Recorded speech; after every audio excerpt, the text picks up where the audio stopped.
Hi dears, good morning. ഞാൻ ആശ വിനീഷ്. അപ്പോൾ ഇന്നത്തെ വീഡിയോ നമ്മൾ സെക്രട്ടറി അസിസ്റ്റൻ്റ് വിജ്ഞാപനമൊക്കെ എല്ലാവരും അറിഞ്ഞു കാണും. അപ്ലൈ ചെയ്യാത്തവരോട് വീണ്ടും പറയുന്നു, അടിപൊളിയായിട്ട് ഇപ്പം നിങ്ങൾക്ക് അപ്ലൈ ചെയ്യാൻ പറ്റും. ഡിഗ്രി മാത്രം മതി, വേറെ ഒരു യോഗ്യതയും വേണ്ട. ഡിഗ്രി പാസ്സായിട്ടുള്ളവരെല്ലാവരും സെക്രട്ടേറിയറ്റ് അസിസ്റ്റൻ്റ് എന്ന് പറയുന്ന ഈ ജോലിക്ക് അപ്ലൈ ചെയ്യണം. എക്സാംസിന് 3 ടയറായിട്ടായിരിക്കും. ഒരു പ്രിലിമിനറി ഉണ്ടാവും, ഒരു മെയിൻസ് ഉണ്ടാകും, മെയിൻസിൽ തന്നെ ഒരു സബ്ജക്റ്റ് പാർട്ടും കൂടെ ഉണ്ടാകും. ദെൻ എന്താണ്ടായിരിക്കും, നമുക്കൊരു ഇൻ്റർവ്യൂ ഉണ്ടായിരിക്കും. ഓക്കെ, അപ്പോൾ നമുക്ക് അറിയാം എന്താണ് ആദ്യത്തെ കടമ്പ. നമ്മുടെ കയ്യിലുള്ള ദിവസം കൊണ്ട് നമുക്ക് എന്ത് പാസ്സാകണം. മെയിൻസൊക്കെ നമ്മൾ വിചാരിച്ചിരുന്നു ഭയങ്കര സിലബസ് ആയിരിക്കും വരുന്നത്. അതൊന്നും ഒരു പ്രശ്നമുള്ള സിലബസ് അല്ല. നമുക്ക് ഹാൻഡിൽ ചെയ്യാൻ പറ്റുന്ന അല്ലെങ്കിൽ പഠിക്കാൻ പറ്റുന്ന സിലബസ് തന്നെയാണ് വന്നിരിക്കുന്നത്. ഇനിയും ആ മെയിൻസ് അപ്പോൾ വലിയ പ്രശ്നമല്ലെന്ന് മനസ്സിലായി. ഇൻ്റർവ്യൂ ഒന്നും ഒരു പ്രശ്നം ഉണ്ടാവില്ല. നമുക്ക് ഡയറക്റ്റ് ആയിട്ട് തന്നെ കൂളായിട്ട് പോയി ഇൻ്റർവ്യൂ അറ്റൻഡ് ചെയ്യാൻ പറ്റും. പക്ഷെ ഫസ്റ്റ് സ്റ്റേജ് ക്ലിയർ ചെയ്യണമല്ലോ. ആ ഫസ്റ്റ് സ്റ്റേജ് എന്ന് പറയുന്നത് നമ്മുടെ പ്രിപ്പറേഷനെ കറക്റ്റ് ആക്കേണ്ട ഒരു വലിയ ടയറാണ്. പഠിക്കുമ്പോൾ ഇച്ചിരി അത്യാവശ്യം ഒരു നല്ല രീതിയിലൊക്കെ പഠിച്ചു കഴിഞ്ഞാൽ മെയിൻസും ഒക്കെ വലിയ പ്രശ്നമില്ലാതെ പോകും. വളരെ ചുരുങ്ങിയ സമയത്ത് എഫേർട്ട് എടുത്ത് പ്രിലിമിനറി ക്ലിയർ ചെയ്യാൻ സാധിക്കണം, അല്ലേ? അപ്പോൾ പ്രിലിമിനറി ക്ലിയർ ചെയ്യണമെങ്കിൽ ഞാൻ എപ്പോഴും പറയുന്നത് പോലെ തന്നെ ഇംഗ്ലീഷ്, മാത്സ്, മലയാളം ഒഴിവാക്കിക്കൊണ്ട് എന്ത് പറ്റത്തില്ല, പ്രിലിമിനറി ക്ലിയർ ചെയ്യാൻ സാധിക്കില്ല.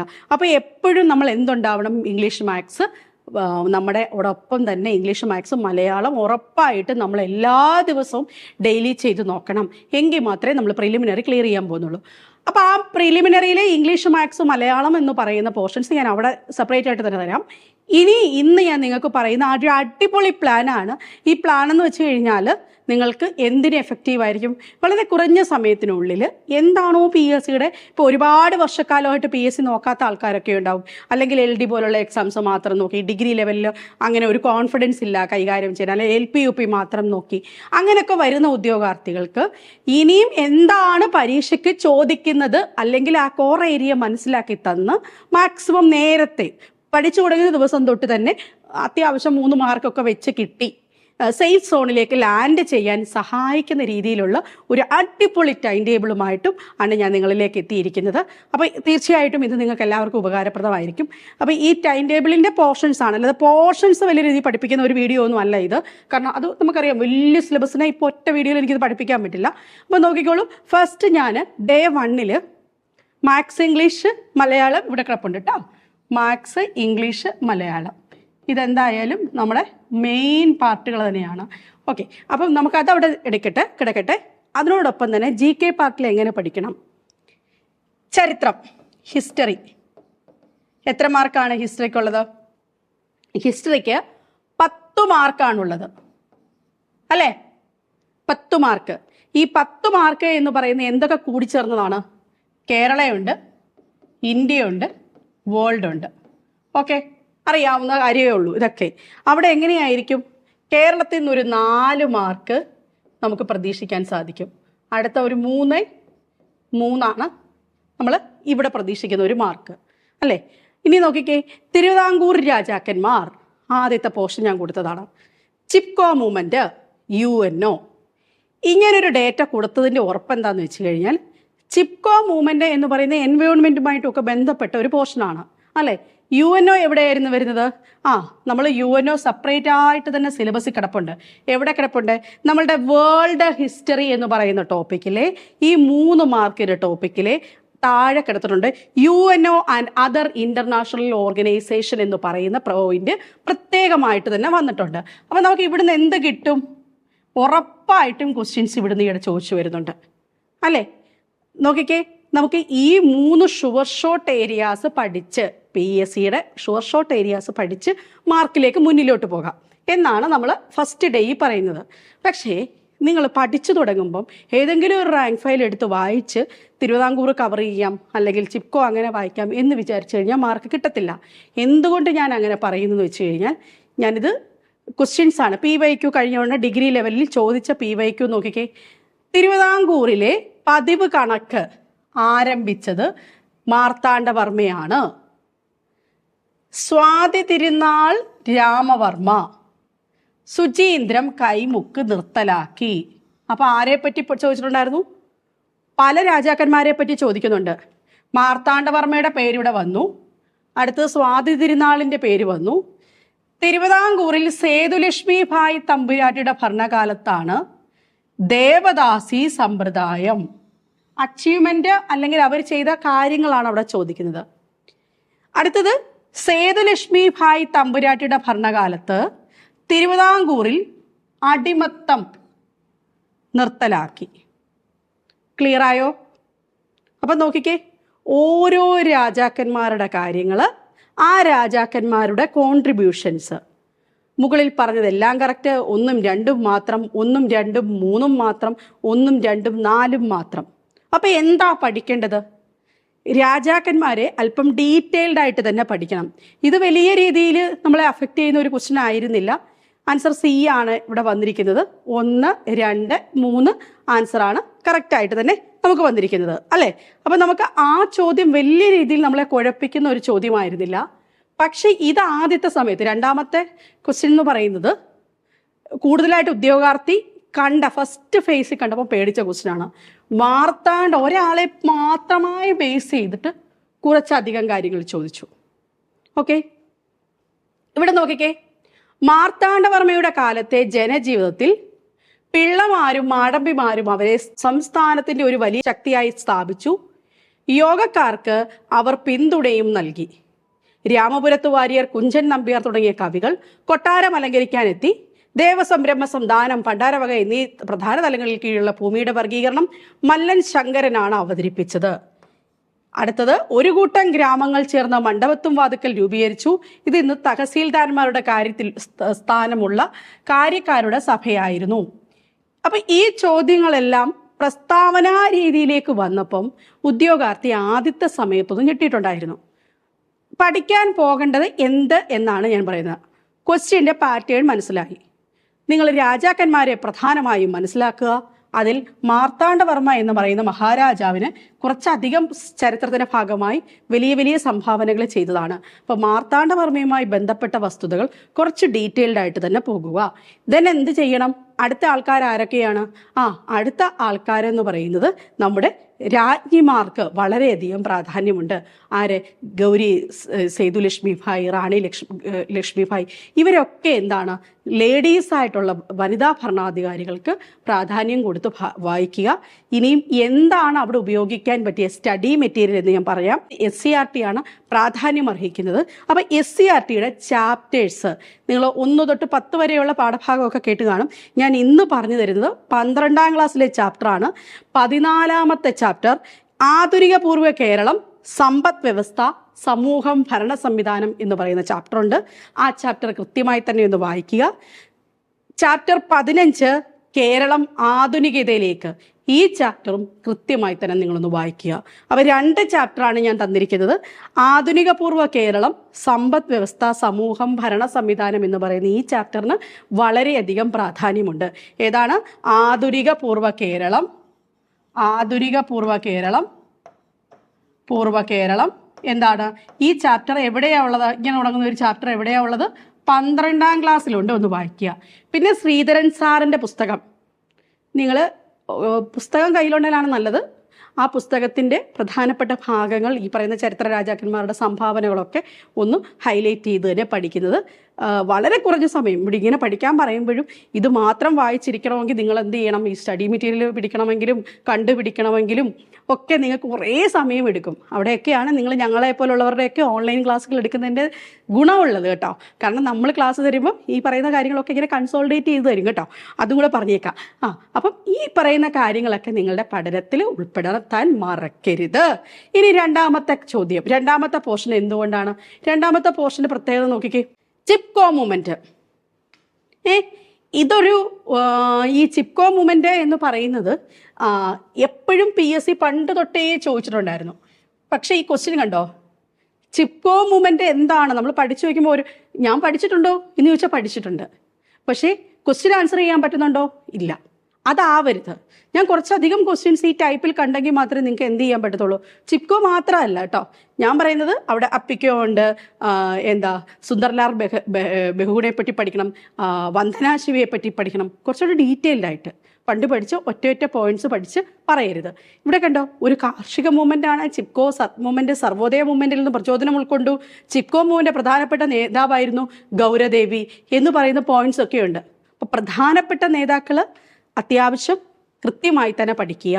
അതായത് നമ്മൾ എപ്പോഴും കേട്ടിട്ടുള്ള പേരുകൾ മാത്രമായിരിക്കരുത് ഇവിടെ മനസ്സിലാക്കേണ്ടത്. കാരണം ഇതൊക്കെ എന്ന് വെച്ച് കഴിഞ്ഞാൽ കുറേ ഫാക്ട്സുകൾ കിട്ടുന്നതാണ്. ഒരു ചോദ്യകർത്താവിന് എവിടെ നിന്ന് വേണമെങ്കിലും പോയിന്റ്സ് ക്രിയേറ്റ് ചെയ്യാം. അപ്പോൾ പരിസ്ഥിതി പ്രസ്ഥാനങ്ങൾ എന്ന് പറയുന്ന ഈ ഒരു ടോപ്പിക്ക് നിങ്ങൾ എന്തിലാക്കുക, ഒരൊറ്റ ദിവസം കൊണ്ട് പഠിച്ചെടുക്കുക. പരിസ്ഥിതി പ്രസ്ഥാനങ്ങൾ, അതിന് നോട്ട് അപ്ഡേറ്റ് ചെയ്യുക. ഓക്കെ, ക്ലിയർ ആണല്ലോ? പഠിക്കേണ്ടത് എന്താണെന്ന് മനസ്സിലായെന്ന് വിചാരിക്കുന്നു. അവിടെ UNO പഠിക്കാൻ വേണ്ടിയുള്ള റെഫറൻസ് ഞാൻ പറഞ്ഞില്ലായിരുന്നു. UNOയുടെ SCERT റെഫറൻസ് എന്ന് പറയുന്നത് ക്ലാസ് 12 പൊളിറ്റിക്കൽ സയൻസ് ചാപ്റ്റർ അന്തർദേശീയ സംഘടനകൾ എന്ന് പറയുന്ന ഒരു ചാപ്റ്റർ ഉണ്ട്. അതിലെ കണ്ടന്റ് കറക്റ്റായിട്ട് യൂസ് ചെയ്യുക. അതോടൊപ്പം തന്നെ നമ്മുടെ ചിപ്കോ മൂവ്മെൻറ്റും പാഠപുസ്തകത്തെയും തന്നെ നമ്മൾ പഠിക്കാനായിട്ട് നമുക്ക് കൃത്യമായി SCERT NCERT യൂസ് ചെയ്യാൻ സാധിക്കും. ദെൻ അടുത്ത നോക്കിക്കേ, ഇവിടെ ആൻസർ എന്ന് പറയുന്നത് A ആണ്. ഇന്ത്യയിലെ താഴെ പറയുന്ന പരിസ്ഥിതി പ്രസ്ഥാനങ്ങളിൽ ഏതാണ് മരങ്ങളെ ആലിംഗനം ചെയ്യുക എന്നതുമായി ബന്ധപ്പെട്ടിരിക്കുന്നത്? മരങ്ങളെ ആലിംഗനം ചെയ്യുക എന്ന് പറയുന്ന ഈ ഒരു ക്വസ്റ്റ്യൻ ഒരു ബേസ് ലെവൽ മാത്രമുള്ള ക്വസ്റ്റ്യൻ ആണ്. D ആണ്, ചിപ്കോ പ്രസ്ഥാനമാണ്. അപ്പോൾ ചിപ്കോ പ്രസ്ഥാനം കഴിഞ്ഞ തവണകളിൽ ആവർത്തിച്ച് ചോദിച്ചു എന്നുള്ളത് കൊണ്ട് ഈ ഒരു ചോദ്യം തിരഞ്ഞെടുത്തതാണ്. പഠിക്കുമ്പോൾ നർമ്മദ, അപ്പിക്കോ ഒക്കെ ഞാൻ പറഞ്ഞു, അതൊക്കെ നിങ്ങൾ ഉൾപ്പെടുത്തി വേണം പഠിക്കാൻ, വായിക്കാനായിട്ട്. ഓക്കെ, ഇനിയും നോക്കിക്കോ. അപ്പോൾ ആ പേര് മാത്രമല്ല, അതുമായി ബന്ധപ്പെട്ട പോർഷൻസ് ആണ് ഞാൻ ഉദ്ദേശിക്കുന്നത്. ആ പോർഷൻസിലെ ഹൈലൈറ്റഡ് ഏരിയയാണ് ഈ പറയുന്ന ചിപ്കോ എന്ന് പറയുന്നത്. ഇനി നോക്കിക്കേ, UNA ബേസ് ചെയ്ത ക്വസ്റ്റ്യൻ ഒന്ന് കണ്ടു നോക്കിക്കേ. താഴെ പറയുന്നതിൽ ഏത് പ്രസ്താവന അല്ലെങ്കിൽ പ്രസ്താവനകളാണ് UNA സംബന്ധിച്ച് തെറ്റായിട്ടുള്ളത്? ദേശീയ പരമാധികാരവും വൻ ശക്തി കോർപ്പറേഷനുമായി ബന്ധപ്പെട്ടാണ് UNO എന്ന ആശയം നിലവിൽ വന്നത്. UNOയുടെ ലക്ഷ്യം ആർട്ടിക്കിൾ 1 എന്ന UN ചാർട്ടറിൽ നിർവചിച്ചിരിക്കുന്നു. WTO UNOയുടെ സ്പെഷ്യലൈസ്ഡ് ഏജൻസിയാണ്. UNO രൂപീകരിച്ചത് അന്തർദേശീയ സമാധാനവും സുരക്ഷയും മുന്നിൽ കണ്ടിട്ടാണ്. ഓക്കെ, ഇവിടെ ആൻസർ എന്തിലേക്കാണ് നമ്മൾ പോകുന്നത് എന്ന് നോക്കിക്കേ. D ആണ് നമുക്ക് തെറ്റായിട്ടുള്ളത് എന്നുള്ളതാണ്. തെറ്റായിട്ടുള്ളത് ഏതാണ്? തെറ്റെന്നാണ് ചോദിച്ചേക്കുന്നത് അല്ലേ? അപ്പോൾ നമുക്ക് WTO വേൾഡ് ട്രേഡ് ഓർഗനൈസേഷൻ UNOയുടെ സ്പെഷ്യലൈസ്ഡ് ഏജൻസിയാണ്. പക്ഷേ നോക്കിക്കേ, നമ്മൾ UNO പഠിക്കുമ്പോൾ എന്തുകൊണ്ട് UNO ഉറപ്പായിട്ടും ചോദിക്കുന്ന ഒരു ഏരിയയാണ്. ഈ ഒരു പോർഷൻ, ആദ്യത്തെ ദിവസത്തെ പോർഷൻ എന്തുകൊണ്ട് ചൂസ് ചെയ്തെന്ന് പറഞ്ഞു കഴിഞ്ഞാൽ മിക്സ് ആൻഡ് മാച്ച് ആയിരുന്നു. UNO നമുക്ക് എളുപ്പം പഠിച്ച് തീരാൻ പറ്റുന്ന പോർഷനാണ്. അതോടൊപ്പം തന്നെ സംഘടനകൾ നോട്ടുകൾ കൃത്യമായിട്ടുണ്ടെങ്കിൽ UNOയുമായി ബന്ധപ്പെട്ട സംഘടനകളൊക്കെ പെട്ടെന്ന് തന്നെ നോക്കി തീർക്കാൻ പറ്റുന്ന പോർഷൻസാണ്. അതിൽ മാറുന്നത്, അപ്ഡേറ്റ് ആയിരിക്കുന്നത് തലവന്മാർ അല്ലെങ്കിൽ അതിൻ്റെ സമിറ്റുകൾ മാത്രമായിരിക്കും. അത് നിങ്ങൾ കറണ്ട് അഫയേഴ്സ് റിലേറ്റ് ചെയ്ത് തന്നെ പഠിക്കുക. ഇനിയും അടുത്ത പോർഷൻ എവിടെയാണ് വരുന്നത്? നമ്മുടെ ചിപ്കോ മൂവ്മെൻറ്റ്സ്. അതും നമുക്കൊരു ഉദ്യോഗാർത്ഥിക്ക് ഇഷ്ടത്തോടെ വായിക്കാൻ പറ്റുന്ന പോർഷനാണ്.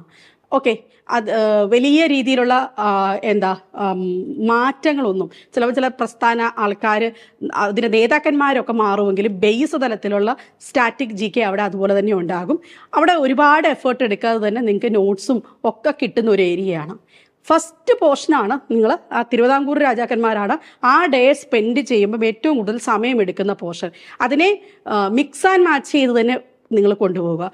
മാത്സ്, ഇംഗ്ലീഷ്, മലയാളം എന്ന് പറയുന്നത് ഒരു മണിക്കൂർ കൊടുക്കുമ്പോൾ ഈ ഒരു പോർഷൻ നിങ്ങൾ ചിലപ്പോൾ ഒരു 3 മണിക്കൂറിന് സ്പെൻഡ് ചെയ്യേണ്ടി വരും. അതിൽ 2 മണിക്കൂറും നിങ്ങൾ എന്തിലായിരിക്കും? തിരുവിതാംകൂറിലായിരിക്കും സെറ്റ് ചെയ്യേണ്ടി വരിക. മറ്റേത് രണ്ടും ഈ പറയുന്ന 3 മണിക്കൂർ വേണമെങ്കിൽ നിങ്ങൾക്ക് ഇതൊക്കെ ഒരു സ്റ്റഡി മെറ്റീരിയലും ബേസ് നോളജും ഉണ്ടെങ്കിൽ മാത്രമേ സാധിക്കുകയുള്ളൂ. സ്റ്റഡി മെറ്റീരിയൽ അവൈലബിൾ ആണെങ്കിൽ നമുക്ക് പെട്ടെന്ന് പഠിച്ചു തീർക്കാൻ പറ്റും. ഓക്കെ, അത് അങ്ങനെയാണ് ഞാൻ ആ 3 മണിക്കൂർ പഠിക്കാൻ വേണ്ടിയാണ് പറയുന്നത്. ടോട്ടൽ ഒരു 4 hours സ്പെൻഡ് ചെയ്യുകയാണെങ്കിൽ ഡെഫിനറ്റ്ലി ഇവിടെ നിന്നും നിങ്ങൾക്ക് ആ ഫസ്റ്റ് ഡേ കംപ്ലീറ്റ് ചെയ്യുമ്പോൾ നിങ്ങൾക്ക് എങ്ങനെ പോയാലും minimum 3 mark maths, English, Malayalam, അതോടൊപ്പം തന്നെ നമ്മുടെ ഇതിൽ നിന്നും ഈ പറയുന്ന പോർഷനും കൂടെ ഒരു മിനിമം 3 മാർക്ക് ഉറപ്പിച്ചോ ആ 3 മാർക്ക് നിങ്ങൾക്ക് കിട്ടും. ഇത്രയും പോർഷൻസ് പ്രോപ്പർലി ചെയ്യുന്ന ഒരു ഉദ്യോഗാർത്ഥിക്ക്. ഓക്കെ, ഇനിയും നെക്സ്റ്റ് ലെവലിലേക്ക് പോകാം. നെക്സ്റ്റ് ലെവലിൽ ഡേ 2 നമ്മൾ എന്തൊക്കെയാണ് യുവനോട് വീണ്ടും ക്വസ്റ്റ്യൻസ് PYQ ഞാൻ ആഡ് ചെയ്തിട്ടുണ്ട്. ഡേ 2 ഞാൻ എത്തുമ്പോൾ ഞാനിവിടെ ഇന്നിപ്പോൾ എനിക്ക് എല്ലാ ഡേയും പറഞ്ഞുതരാൻ പറ്റില്ല, കുറച്ച് ഡേയ്സ് ആയിട്ടായിരിക്കും ഞാൻ ചെയ്യുന്നത്. ഇതിനെ ബേസ് ചെയ്ത് തന്നെയാണ് കോമ്പറ്റിറ്റീവ് ക്രാക്കറിലെ ക്രാഷ് കോഴ്സുകൾ സ്റ്റാർട്ട് ചെയ്തിട്ടുണ്ട്. പ്രിലിമിനറി എക്സാംസ് ക്ലിയർ ചെയ്യുന്ന രീതിയിലേക്കുള്ള ക്രാഷ് എന്ന് പറഞ്ഞു കഴിഞ്ഞാൽ സബ്ജക്റ്റിനെ ക്രാഷ് ആക്കി എന്നാണ് ഞാൻ ഉദ്ദേശിക്കുന്നത്, വളരെ ചുരുക്കിയാക്കി. പക്ഷെ നിങ്ങൾക്കറിയാം മെയ് തൊട്ടുള്ള മാസങ്ങളിൽ, മെയ് ജൂൺ ജൂലൈ മാസങ്ങളിലേ എക്സാംസ് നടക്കത്തുള്ളൂ. അപ്പോൾ നിങ്ങൾക്ക് കുറച്ച് സമയം കിട്ടി തന്നെ നിങ്ങൾക്ക് പ്രിപ്പയർ ചെയ്യാൻ സാധിക്കുന്ന ഒരു എക്സാമാണ് ഈ പറയുന്ന ഡിഗ്രി ലെവലിലുള്ള SI ആയാലും അതോടൊപ്പം തന്നെ സെക്രട്ടേറിയറ്റ് അസിസ്റ്റൻ്റ് എക്സാം എന്ന് പറയുന്നത്. അവിടെ ഒരുപാട് ജോലി സാധ്യതകളൊക്കെ ഉള്ളതാണ്. ഹയസ്റ്റ് റോളിലേക്ക് വരെ എത്തപ്പെടാൻ പറ്റുന്നതാണ്. ഇപ്പോഴേ പഠിച്ചു തുടങ്ങുക. ഇപ്പോഴും അപ്ലൈ ചെയ്യേണ്ട ലാസ്റ്റ് സമയമാണ് ഈ മാസം എന്ന് പറയുന്നത്. അതുകൊണ്ട് ഇത് കളയേ ചെയ്യരുത് കേട്ടോ. ഇനി നോക്കിക്കേ, ഞാൻ ഇന്ന് എടുത്തിരിക്കുന്ന പോർഷൻസ് എന്ന് പറയുന്നത് ഫ്രഞ്ച് വിപ്ലവം, പശ്ചിമവാദങ്ങൾ, DRDO എന്ന 3 പോർഷൻസ് ആണ് ഞാൻ എടുത്തിരിക്കുന്നത്. ഇതിലെ ഫ്രഞ്ച് വിപ്ലവം എന്ന് പറയുന്നത് ലോക വിപ്ലവത്തിൽ നിന്നുള്ള ഒരു പോർഷനാണ്. ലോക വിപ്ലവം ഞാൻ ഇപ്പോഴും പറയുന്നു, ഈ പോർഷൻ നമ്മുടെ ഹിസ്റ്ററിയുടെ പോർഷനായിട്ടുള്ള 3 മാർക്കിൽ വരുന്നതാണ്. നോക്കിക്കേ, world, great revolution in England, American, French revolution, Russian revolution, Chinese revolution. ഈ റെവല്യൂഷനിലെല്ലാം തന്നെയും ഏറ്റവും പ്രധാനപ്പെട്ട വിപ്ലവം, ഏറ്റവും കൂടുതൽ തവണ ചോദിച്ചിരിക്കുന്നത് ഫ്രഞ്ച് വിപ്ലവമാണ്. അതുകൊണ്ടാണ് ലോക വിപ്ലവത്തിൽ നിന്ന് ഞാൻ ഫ്രഞ്ച് എടുത്തത്. ഓക്കെ, ഇനിയും അടുത്തത് പശ്ചിമവാദങ്ങൾ എന്ന് പറയുന്ന പോർഷൻ എന്ന് പറഞ്ഞാൽ നമ്മുടെ ജോഗ്രഫിയുടെ പോർഷനാണ് അല്ലേ. അപ്പോൾ ജോഗ്രഫിയുടെ പോർഷൻ എന്താണ് പറഞ്ഞത്? ജോഗ്രഫിക്ക് 5 മാർക്കാണ് ടോപ്പിക്ക് വരുന്നത്. അപ്പോൾ ആ ഫസ്റ്റ് മോഡ്യൂൾ നിങ്ങൾ നോക്കിയാൽ സാധിക്കും. പ്രഷർ ബെൽറ്റ്സ് എന്ന് പറഞ്ഞിട്ട് ആൻഡ് വിൻസ് എന്ന് പറഞ്ഞ ഒരു ഹോട്ട് ടോപ്പിക് ഉണ്ട്. ഈ പറയുന്ന ജോഗ്രഫി പോർഷനിൽ 5 മാർക്കാണ് ജോഗ്രഫി. അപ്പം നിങ്ങൾ എന്ത് ചെയ്യണം? ബേസ് മാത്രമാണ് ഏറ്റവും, നമ്മൾ മുഴുവൻ ജോഗ്രഫി പഠിച്ചിട്ട് കയറാൻ സമയമില്ല. അതുകൊണ്ട് എന്ത് ചെയ്യുക? എക്സാമിനെ മാത്രം ഉദ്ദേശിച്ചുള്ള പോർഷൻ കവർ ചെയ്യുക. ക്ലിയർ ആയോ? പശ്ചിമവാദങ്ങളിൽ നിങ്ങൾ നോക്കിക്കേ, 5 മാർക്കുള്ള ജോഗ്രഫി പോർഷനിലെ ഏറ്റവും ഇമ്പോർട്ടൻ്റ് ആയിട്ടുള്ള ടോപ്പിക്ക് ഞാനൊന്ന് വായിക്കാം. എൻ്റെ കയ്യിൽ സിലബസ് ഉണ്ട്. അതിൽ നമ്മളോട് ഹോട്ട് ടോപ്പിക് എന്ന് ഞാൻ പറയുകയാണെങ്കിൽ എർത്ത് സ്ട്രക്ചറിനെ പറ്റി ഒരു ഹോട്ട് ടോപ്പിക് എന്ന് പറയാൻ പറ്റും. SCRT പഠിക്കണം, NCRT പഠിക്കണം, പക്ഷെ PSC ആവർത്തിച്ച് അവിടുന്ന് ചോദിച്ചിട്ടുണ്ട്. ഇനിയും പ്രഷർ ബെൽറ്റ്സും വിൻസും ഹോട്ട് ടോപ്പിക് എന്ന് പറയാൻ പറ്റും. അതിൽ തന്നെ ഗ്ലോബൽ വാർമിംഗ് എന്ന് പറയുന്നൊരു പോർഷനുണ്ട്. അതിവിടെ മാത്രമല്ല ചോദിക്കുന്നത്, വായിച്ചു പഠിച്ചു കഴിഞ്ഞാൽ കറണ്ട് അഫയേഴ്സിൽ നിന്നുള്ള ക്വസ്റ്റ്യൻസിന് ആൻസർ ചെയ്യാൻ പറ്റും, സയൻസ് ആൻഡ് ടെക്നോളജി എന്നുള്ള ക്വസ്റ്റ്യൻസിന് ആൻസർ ചെയ്യാൻ പറ്റും. അവിടെയും ഈ ഗ്ലോബൽ വാർമിംഗ് വരുന്നുണ്ട്. ഓക്കെ, പിന്നെന്താണ്? മാപ്സിനെ ബേസ് ചെയ്ത ക്വസ്റ്റ്യൻസ് ഇതൊക്കെ വളരെയധികം ഹോട്ട് ടോപ്പിക്സ് ആണ് ആ ഏരിയയിൽ. നിങ്ങൾക്ക് എല്ലാം വായിച്ച് നോക്കി കംപ്ലീറ്റ് ചെയ്ത് സിലബസ് ചെയ്യാനായിട്ട് ഒരിക്കലും നിങ്ങൾ ഇരിക്കരുത്. പ്രിലിമിനറി എന്ന എക്സാംസിൻ്റെ സിലബസിനെ മാത്രം നോക്കി അതിൻ്റെ കോർ ഏരിയ വെച്ച് പഠിച്ച് ക്ലിയർ ചെയ്യാൻ വളരെ കുറഞ്ഞ സമയം മതി. അതല്ലാതെ ഞാൻ പറയത്തില്ല, ഒരിക്കലും ഞാൻ പറയില്ല ഇതെല്ലാം കൂടെ അവിടെ കയറിയിട്ട് എല്ലാം കൂടെ ക്ലിയർ ചെയ്യാനുള്ള സ്ട്രാറ്റജി നിങ്ങൾ എടുക്കരുത്. നിങ്ങൾ വളരെ കുറഞ്ഞ സമയത്തിനുള്ളിൽ ക്ലിയർ ചെയ്യാനുള്ള സ്ട്രാറ്റജി എടുക്കണം. ഓക്കെ, അപ്പോൾ അതുകൊണ്ടാണ് ഈ 3 ടോപ്പിക്ക് ഞാനവിടെ സെലക്ട് ചെയ്തത്. ഇനി നോക്കിക്കേ, എന്താണ് ഫ്രഞ്ച് വിപ്ലവവുമായി ബന്ധപ്പെട്ട ക്വസ്റ്റ്യൻസ്? ടെന്നീസ് കോർട്ട് സത്യം ഫ്രഞ്ച് വിപ്ലവവുമായി ബന്ധപ്പെട്ടിരിക്കുന്നു. ടെയ്ലി, റിറ്റെ, ഗബെല്ലെ എന്ന പദങ്ങൾ ഫ്രഞ്ച് വിപ്ലവകാലത്ത് ഫ്രാൻസിന് നികുതിയെ സൂചിപ്പിക്കാൻ ഉപയോഗിച്ചു. The friend of our country എന്നത് ഫ്രഞ്ച് വിപ്ലവകാലത്തെ വിമതരുടെ ജേണലായിരുന്നു. പ്രൈഡ് സ്പർജ് ഫ്രഞ്ച് വിപ്ലവവുമായി ബന്ധപ്പെട്ടിരിക്കുന്നു. കണ്ട, അപ്പോൾ ഇത്ര ലെവലിലാണ് ആ ക്വസ്റ്റ്യൻ ചോദിക്കുന്നത്. ഈ ചോദ്യങ്ങൾ കൃത്യമായി മനസ്സിലാക്കാൻ നിങ്ങളെ സഹായിക്കുന്നത് എന്ത്? SCRT ലിസ്റ്റ് വെച്ചോളൂ. SCRTയുടെ ലിസ്റ്റ് ഞാൻ തരാം. SCRT റഫറൻസ് ക്ലാസ് 10 ചാപ്റ്റർ 1 എടുക്കുക. ലോകത്തെ സ്വാധീനിച്ച വിപ്ലവങ്ങൾ, സോഷ്യൽ സയൻസിലെയാണേ. അടുത്തത് ക്ലാസ് 11 ഫ്രഞ്ച് റവല്യൂഷൻ എന്ന് പറയുന്ന ഹിസ്റ്ററിയിലെ ചാപ്റ്റർ 1 എടുക്കുക.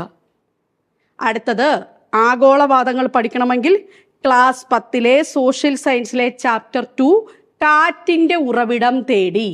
ഈ ചാപ്റ്റേഴ്സൊക്കെ ഒന്ന് വായിച്ചു നോക്കിക്കോളൂ. തീർച്ചയായിട്ടും നിങ്ങൾക്ക് ക്വസ്റ്റ്യൻസിനെ മനസ്സിലാക്കാൻ സാധിക്കും.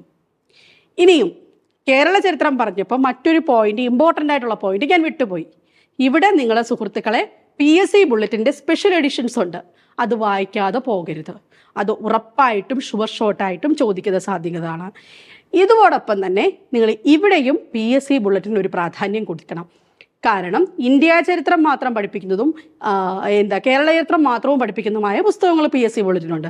പക്ഷേ ഈ type of questions mixed and match ആയിട്ടുള്ള PSC ബുള്ളറ്റിനിലാണ് വരാറുള്ളത്. ക്വസ്റ്റ്യൻസ് ആയിട്ടും സ്റ്റേറ്റ്മെൻറ്റ് വൈസ് ടൈപ്പായിട്ടും 2016 തൊട്ടേ ഇത് നമുക്ക് ലഭ്യമാണ്. അപ്പോൾ ആ ടൈപ്പ് ഓഫ് ക്വസ്റ്റ്യൻസ് ആണ് ഇവിടെ റിപ്പീറ്റഡ് ആയിട്ട് തന്നെ കാണുന്നത്. അപ്പോൾ അതിവിടെ ഒരു പരിഗണന കൊടുക്കുക. ഇവിടെ ആൻസർ B ആണ്. B ആയിരുന്നു ഈ ക്വസ്റ്റിൻ്റെ ആൻസർ എന്ന് പറയുന്നത്. B എന്ന് പറയുന്നത് 1, 2, 3 ശരിയായ സ്റ്റേറ്റ്മെൻ്റ് ആണ് ചോദിച്ചിരിക്കുന്നത്. ഇനിയും അടുത്തത് 18-ാം നൂറ്റാണ്ടിൽ പറയുന്ന തത്വചിന്തകരിൽ ആരാണ് ഈ പ്രശസ്തമായ വാക്കുകൾ പറഞ്ഞത്? മനുഷ്യൻ സ്വതന്ത്രനായി ജനിക്കുന്നു, പക്ഷെ എല്ലായിടത്തും ചങ്ങലയാണ്, അല്ലേ? അപ്പം ഇത് റൂസോയുടെ വാക്കുകളാണ്. റൂസോയാണ് പറഞ്ഞത്. ഇതൊരു പുസ്തകത്തിൽ നിന്ന് ഡയറക്റ്റ് ആയിട്ട് ചോദിച്ചിരിക്കുന്ന ചോദ്യങ്ങളാണ്. ഇങ്ങനെയുള്ള ചോദ്യങ്ങളും നിങ്ങൾ ഒരു തവണ പുസ്തകം വായിച്ചു കഴിഞ്ഞാൽ നിങ്ങൾക്ക് ഗെയിൻ ചെയ്യാൻ പറ്റുന്നതാണ്. സെക്കൻഡ് ഡേയിൽ നമ്മൾ ഈ പറയുന്ന 3 പോർഷൻസും, അതായത് ലോകവിപ്ലവങ്ങൾ, ആഗോളവാദങ്ങൾ, UNO എന്ന് പറയുന്ന ഷുവർ ഷോട്ട് 3 ചോദ്യങ്ങളും പോർഷൻസിൻ്റെ കൂടെ അതിന് നിങ്ങൾ വേണ്ടി സ്പെൻഡ് ചെയ്യേണ്ട മണിക്കൂർ ഒരു 3 അവേഴ്സും, നിങ്ങളുടെ മാത്സ്, മലയാളം, ഇംഗ്ലീഷിന് വേണ്ടി നിങ്ങൾ സ്പെൻഡ് ചെയ്യേണ്ടത് 1 മണിക്കൂറും ആണെങ്കിൽ ഉറപ്പിച്ചോ അവിടെയും മിനിമം മാർക്ക് 3 നിങ്ങൾക്ക് നേടാൻ പറ്റും. Minimum 3 mark. കണക്ക്, ഇംഗ്ലീഷ്, മലയാളം അങ്ങനെ 6 ടോപ്പിക്കിൽ നിന്ന് മിനിമം ഏറ്റവും കുറവ് മാർക്കുകളെ ഞാൻ പറയുന്നുള്ളൂ. ഒരു മിനിമം 3 വെച്ച് തന്നെ നിങ്ങൾക്ക് സ്കോർ ചെയ്ത് മുകളിലോട്ട് പോകാൻ പറ്റും. അപ്പോൾ നിങ്ങൾ കൃത്യമായി തന്നെ പറയണം.